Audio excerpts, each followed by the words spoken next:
Oke, hari ini kita masuk ke normalisasi. Nah, untuk normalisasi ya, jadi sebelum kita membuat sebuah tabel, kita harus tahu bentuk normal dari sebuah tabel itu seperti apa. Ya, jadi normalisasi di sini secara definisi dia merupakan salah satu cara pendekatan atau teknik yang digunakan dalam membangun desain logik sebuah database ya, sebuah database yang berelasi. Nah, untuk tekniknya, ini adalah upaya agar desain logik tabel tersebut ini berada dalam bentuk yang normal atau normal form, ya. Nah, ini dapat didefinisikan dengan menggunakan ketergantungan fungsi atau fungsi dependensi.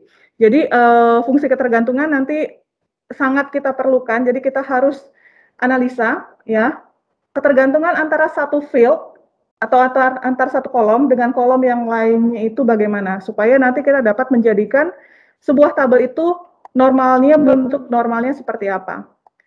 Oke? Nah, untuk bentuk normalisasi sendiri, ini aturannya dinyatakan dalam istilah bentuk normal. Ya, nah bentuk normal ini adalah satu aturan yang dikenakan pada relasi-relasi tabel atau tabel yang saling berhubungan antara satu dengan yang lainnya. Ini harus dipenuhi oleh relasi atau tabel tersebut pada level-level normalisasi. Jadi nanti untuk level normalisasi itu kita belajar sampai 3 normal form. Ya, yang pertama ada bentuk tidak normal atau unnormalized. Kemudian yang kedua, bentuk first normal form, ya, ini normal pertama. Ini biasanya kalau simpelnya anak-anak bentuk 1NF-nya, Bu, ya, atau ini kita bisa baca sebagai first normal form, ya. 1NF ini adalah singkatan dari first normal form. Kemudian bentuk keduanya, ya, atau second normal form. Kemudian bentuk ketiganya atau third normal form, ya, dan seterusnya. Tapi yang perlu kalian ketahui untuk saat ini kita coba bahas sampai 3 dulu, ya, 3 NF. Nah, jadi dalam sebuah normalisasi, ya, biasanya bentuk tidak normalnya itu adalah seperti ini. Ini contoh. Jadi bentuk tidak normal ini adalah kumpulan data, ya, yang di ruangan kelihatan gambar tabelnya? Jelas ya? Oke. Bentuk tidak normal atau disebut sebagai unnormalized ini merupakan kumpulan data yang direkam ini dengan tidak ada keharusan dengan mengikuti format-format tertentu. Ya, contohnya pada bentuk normalisasi terdapat repeating group. Nah, ini pada kondisi ini timbul permasalahan pada saat memanipulasi data. Nah, untuk manipulasi data ini di soal UTS kemarin sempat saya masukin juga singkatan dari DML, ya, ada kan? Singkatan dari DML apa? Data Manipulation Language. Nah, ini ya, DML itu adalah singkatan dari Data Manipulation Language. Ini adalah perintah-perintah nanti yang akan kita gunakan. Ada perintah insert, update, dan delete. Nah, seperti yang saya sampaikan pada pertemuan-pertemuan sebelumnya, untuk Data Manipulation Language itu nanti yang akan berhubungan dengan data. Jadi pada saat sebuah tabel sudah tersedia, kita yang pertama kali pada saat membuat database itu adalah kita bikin tabelnya dulu kan. Nah, setelah kita bikin tabelnya, tabel udah jadi, masih kosong, kita mau masukin datanya itu adalah dengan menggunakan perintah-perintah ini, ya. Nah, untuk insert ini nanti digunakan untuk input data. Pada saat tabel itu masih kosong, misalnya kita mau masukin nih nomor faktur, nah, atau kita mau masukin tanggalnya, atau nama pemiliknya siapa. Nah, ini kita bisa menggunakan perintah insert.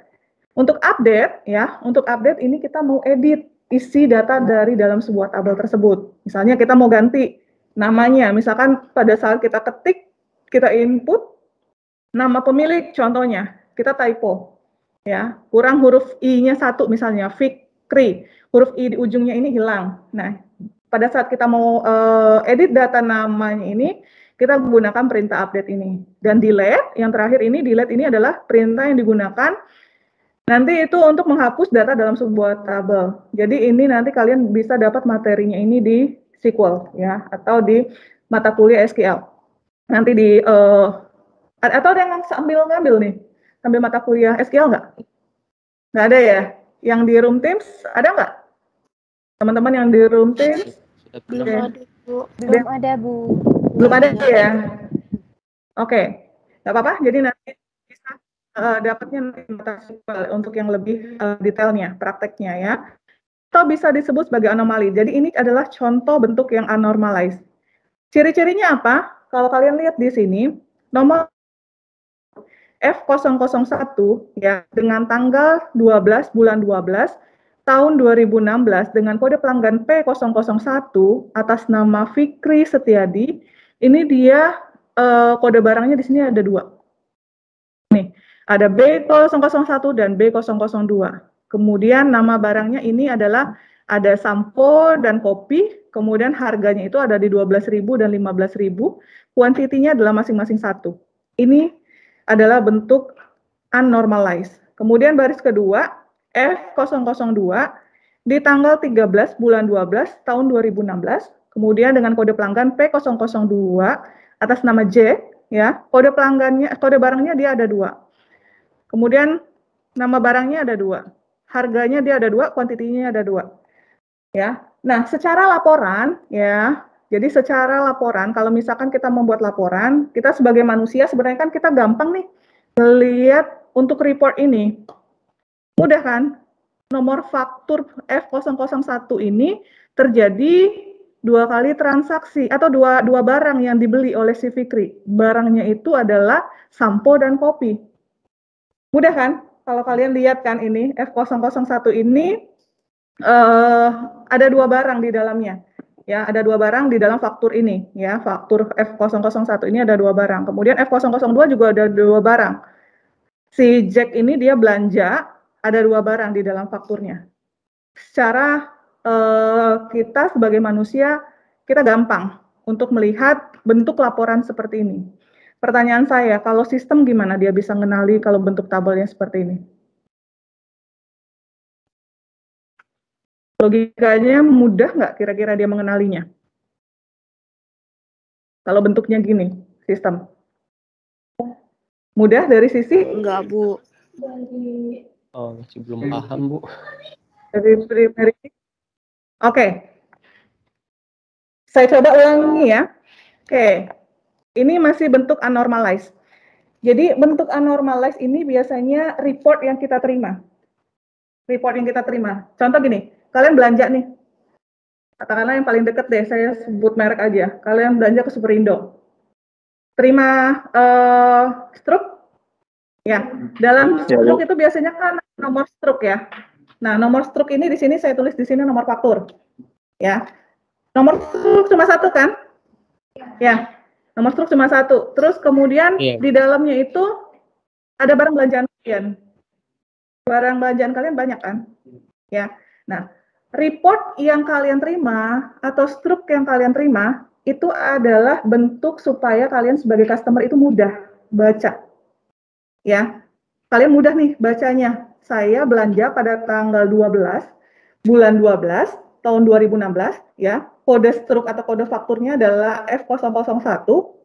Misalnya kita biasanya untuk nama ini kadang-kadang ada, kadang-kadang enggak. Kalau ada itu kalau misalkan kalian jadi member, keluar kan muncul namanya siapa gitu kan di struknya itu kan.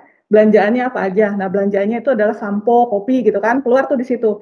Kita sebagai manusia itu diminta pengembang sistem itu diminta bagaimana caranya supaya end user atau kita customer itu supaya gampang baca hasil laporan belanjaan kita. Ya. Nah, tapi tabel misalkan kalau misalkan kalian di dalam sebuah struk itu didefinisikan dalam sebuah tabel itu adalah bentuknya seperti ini. Nomor fakturnya hanya ada 1, ya. Tanggalnya hanya ada 1. Nama kalian cuma ada 1 di situ, tapi barang belanjaan kalian banyak. Kebayang? Kebayang ya? Yang biru kebayang nggak? Iya, Bu. Oke. Kebayang ya sama ini ya. Nah, itu tadi kalau kita definisikan dalam bentuk sebuah tabel, itu masih bentuk unnormalized. Ya. Itu adalah tuntutan kita sebagai end user atau sebagai customer supaya gampang nih bacanya gimana. Ya. Nah, tapi kalau sistem itu nggak bisa dia baca bentuk seperti ini. Dia bingung kalau kalian kasih ya B001, ini dia masuknya kemana? Karena di sini ada merge. Kalau kalian suka ngotak-ngatik Excel, ini di merge kan? Bentuk kayak gini nih di merge kan? Ini di merge, ini di merge. Dia bingung, F001 ini punyanya siapa? Apakah punya B02, apakah punya B01? Dia bingung sistem baca kalau bentuknya seperti ini. Ya, jadi makanya ini kita harus lakukan bentuk normalisasi dari sebuah tabel. Gitu, kira-kira. Sampai sini cukup jelas? Jelas? Jelas, Bu. Yang di kelas? Jelas ya? Oke, yang di room jelas nggak?